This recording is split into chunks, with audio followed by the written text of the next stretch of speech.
안녕하십니까. 오늘은 색다른 주제로 말씀드려보겠습니다. 악수의 재해석이라고 주제를 달았습니다. 서구 사회에서 악수의 유래 아시죠?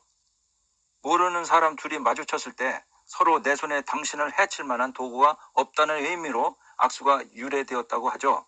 그런데 그런 오해를 풀기 위한 악수가 오히려 오해를 부르는 일이 생겼는데요.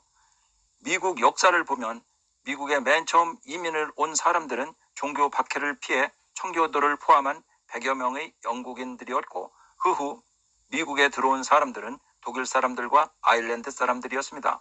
아일랜드 사람들은 그 당시 감자 마른병으로 대기근을 겪으면서 아일랜드 전체 인구 800여만 명 중에서 100만 명 이상이 굶어 죽고 150만 명 정도의 아일랜드인들이 살기 위해 미국에 몰려왔다고 합니다.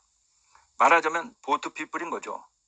그 시기에 독일인들은 그때 당시에도 공업 기술을 많이 가지고 있어 공장을 주로 운영하고, 아일랜드 사람들은 영국의 식민지배 핍박을 받고 거의 감자나 심어먹는 사람들이 감자 마른병의 대기근을 겪으면서 살기 위해 무작정 미국에 들어와 아무런 기술도 없고 할 수 있는 일이라고는 없던 사람들이라 오랫동안 흑인들과 같은 사회적 취급을 받으며 미국에서 가정부나 허드렛 일을 하는 부류였으나 1930년대에 캘리포니아의 금채취 열풍과 철도 건설의 험한 일에 일손 부족으로 중국인들을 노동자로 대거 받아들이면서 비로소 아일랜드인들도 이탈리아, 폴란드인들과 함께 백인으로 인정받게 되었고, 그때부터 미국 사회 시각이 백인과 유색인종으로 구분되었습니다.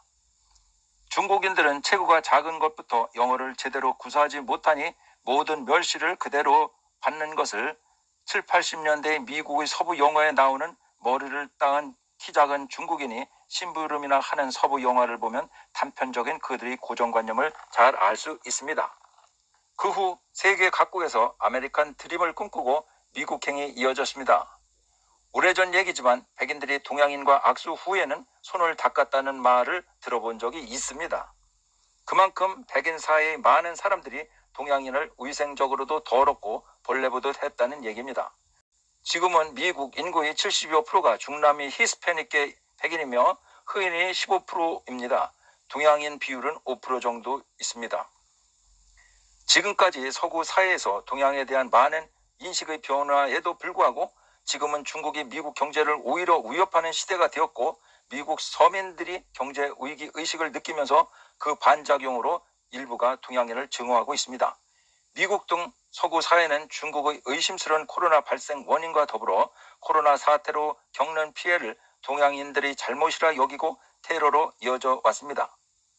백인들뿐 아니라 흑인들조차 동양인들을 무시하고 막 대해도 동양인들이 최고에 대한 핸디캡을 포함해서 그 가해자들에 대한 테러의 저항이 그런 맥락에서 국가 차원의 최초 여성 흑인 부통령 해리스의 악수 후의 동작이, 그것이 문재인 대통령이 목을 졸라맨 넥타이 때문에 손에 땀이 많이 났던가, 아니면 손에 다한증이 있었는지, 아니면 무슨 말을 어떻게 할까 긴장해서 손에 땀이 많이 나서 악수할 때 손에 묻은 땀을 닦았던 간에, 혹은 좋게 말해서 코로나 사태로 인한 무심코 한 행동인지 원인은 알 수 없습니다. 해리스 부통령의 아버지는 중남미 자메이카 출신의 가난한 유학생이었고 인도인 엄마 사이에서 태어났지만 미국에서 태어난 그녀는 미국의 보편적 시각 속에 스며들어 있었을 것입니다.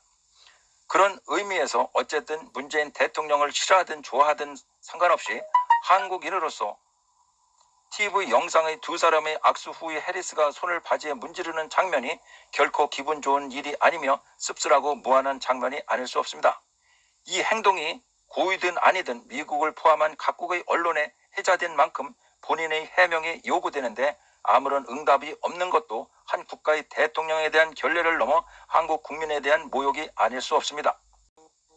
정부 관계자는 이에 대해 해명함과 함께 미국 정부의 해리스의 행위에 유감을 표해야 할 것입니다.